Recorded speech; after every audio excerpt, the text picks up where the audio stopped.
અમારા સહયોગી ગાંધીનગરથી જોડાયેલા છે।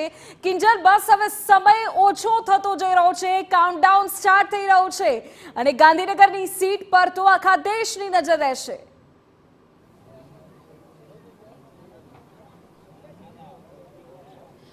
સ્વાભાવિક છે, દેશના ગૃહપ્રધાન છે તે ગાંધીનગરથી લડી રહ્યા છે, સતત બીજી વખતે લડી રહ્યા છે। આ બેઠકની વાત કરવામાં આવે તો લાલકૃષ્ણ આડવાણી આ બેઠક ઉપરથી લડતા હતા અને જ્યારે વારસો અમિત શાહને મળ્યો, સ્વાભાવિક રીતે હંમેશા તેમણે એક પ્રકારનું જે ખુશી છે તે વ્યક્ત કરી છે, એક પ્રકારનું ગ્રેટિટ્યુડ છે તે વ્યક્ત કર્યું છે। શરૂઆત જે થશે ગાંધીનગરમાં તે બેલેટ પેપરની ગણતરીથી થવાની છે। બેલેટ પેપરમાં 8600 બેલેટ પેપર છે તેની ગણતરી થવાની છે। આપ જોઈ શકો છો કે જે રીતે આપે પણ કહ્યું અને આપણે દ્રશ્યો બતાવ્યા કે જેની જવાબદારી છે તેને અલગ અલગ જે વિધાનસભા છે, વિધાનસભા વાઇઝ તેમને ગોઠવવામાં આવી રહ્યા છે। જો બેલેટ પેપરની આપણે વાત કરતા હતા તો 8600 બેલેટ પેપરની ગણતરી થવાની છે, જેમાં ગાંધીનગર ઉત્તરમાં 2257, જ્યારે કલોલમાં 1159, સાણંદમાં 1426, ઘાટલોડિયામાં 1094, વિજલપુરમાં 755 અને નારણપુરામાં 1185 બેલેટ પેપર છે, જ્યારે સાબરમતીમાં 857 બેલેટ પેપર છે।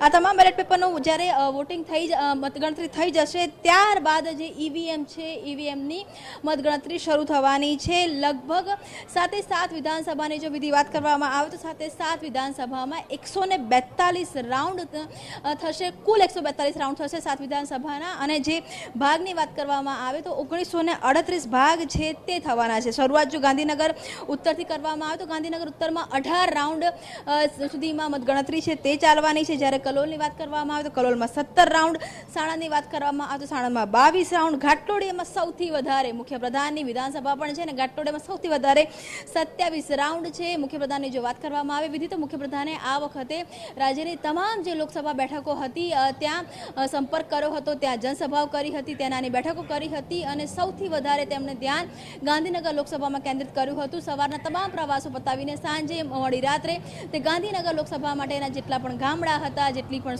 શહેરી વિસ્તારની સોસાયટીઓ હતી ત્યાં જતા હતા અને ગૃહપ્રધાન તરીકે અમિત શાહની કામગીરી હોય, કેન્દ્ર સરકારની કામગીરી હોય કે પછી ભાજપ સરકારની ગુજરાતની કામગીરી હોય, તમામ બાબતોની જે વાત હતી તે તેમણે કરી। સૌથી વધારે પ્રવાસ હતો એ આ વખતે મુખ્યપ્રધાને કર્યો હતો, ત્યારે આખરે ઘાટલોડિયા વિધાનસભા જે મુખ્યપ્રધાનની જ વિધાનસભા છે ત્યાંથી કેટલી લીડ આવે છે તેની પર સૌની નજર છે।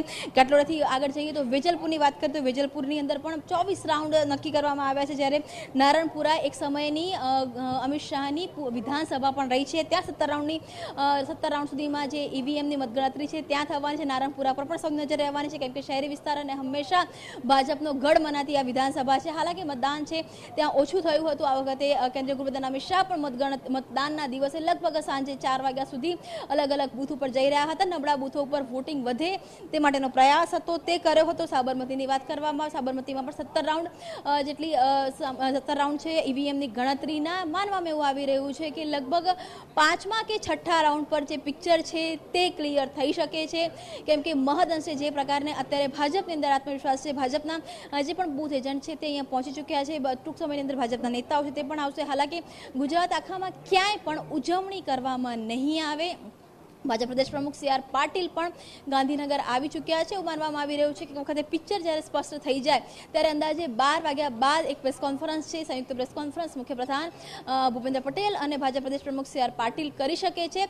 12 વાગ્યા બાદ આ પ્રેસ કોન્ફરન્સ કમલમ પર થઈ શકે છે, કમલમ પર નેતાઓની મુલાકાત પણ થઈ શકે છે, પરંતુ જે પ્રકારની રાજકોટની ઘટના બની છે તેને ધ્યાનમાં રાખીને આ વખતે કોઈપણ પ્રકારના જે કહી શકાય કે વિજય સરઘસ છે કે સભાઓ છે કે જે ઢોલ નગારા સાથેની આખી જે વધાવવાની વાત હતી તેને બાકાત કરવામાં આવી છે। હા, નેતાઓનો જે જમાવડો છે તે થોડી લગભગ 12 વાગ્યાની આસપાસ કમલમ પર જોવા મળી શકે છે અને મુખ્યપ્રધાન પોતે પણ કમલમ આવશે તે પ્રકારની વાત છે તે હાલમાં જોવા મળી રહી છે। આગળ પણ આપણી પાસેથી જાણકારી લેતા રહીશું, પણ